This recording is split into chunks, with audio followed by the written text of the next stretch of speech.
Hi, I'm Phil. Thanks for tuning in and watching part 3 of an interview that Stephen House had with me, who runs the Love Unrelenting YouTube channel. And in this episode, he asked me the question, if the rich man and Lazarus is true, doesn't that negate Christian universalism? I want you to watch my response, and I'll see you at the end. How could universal salvation be true if Jesus tells the story of the rich man and Lazarus and how they are separated by a great chasm that no one can cross over? I'm so glad that you asked me about the rich man and Lazarus. Let me reach my notes here. On my YouTube channel, Phil Henry Power Gospel, YouTube, I have a playlist. It's called the Say What series. And in the Say What series, there's 13 or 14 messages.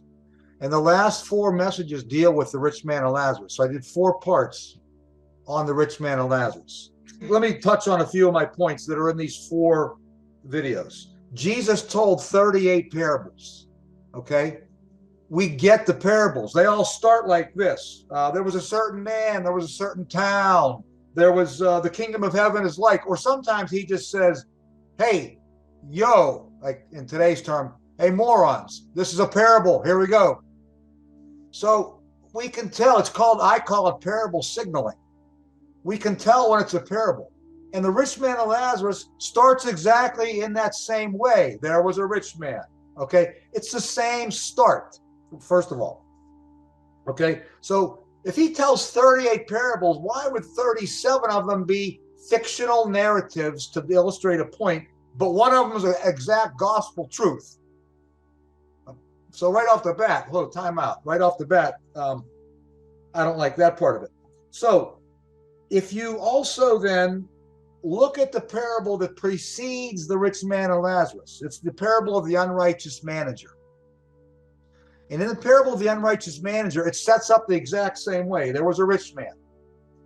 And in this particular parable of the unrighteous manager, the rich man is what I call a neutral guy. He wasn't a good guy, he wasn't a bad guy, he was a neutral guy. And he was like, he found out that this guy he hired was scamming him. So the unrighteous manager was the bad guy, the rich guy was neutral. And what does this unrighteous manager do?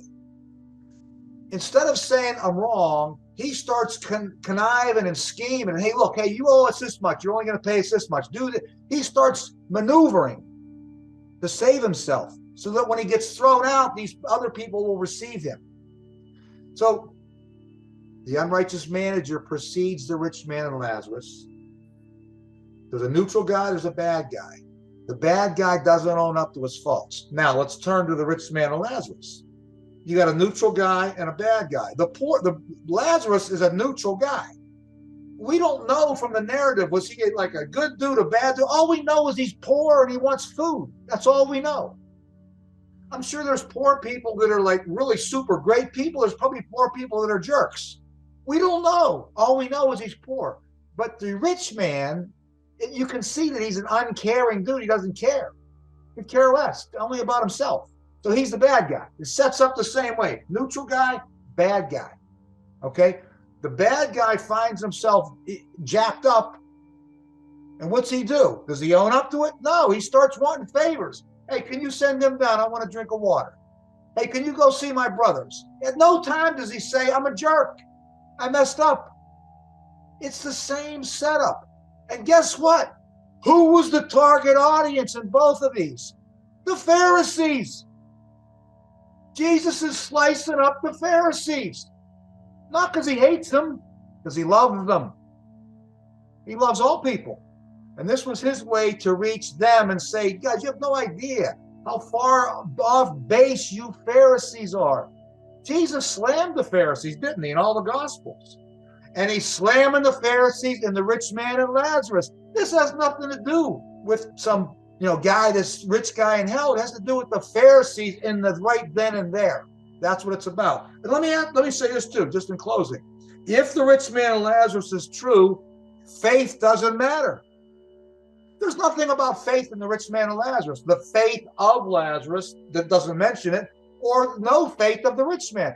Faith is not an issue in the rich man or Lazarus. Not at all. It's all about works or lack of works of the rich man. Okay? If the rich man and Lazarus is true, then Abraham is the mediator and not Jesus. The rich man's making his appeals to Abraham. If the rich man of Lazarus is true, then your mansion in heaven is going to have the torment section in your backyard. Okay, how about that for as far as not in my backyard? Yeah, in your backyard. You're going to be looking over here, seeing people burning and screaming and wanting to have dialogue with you. If the rich man of Lazarus is true.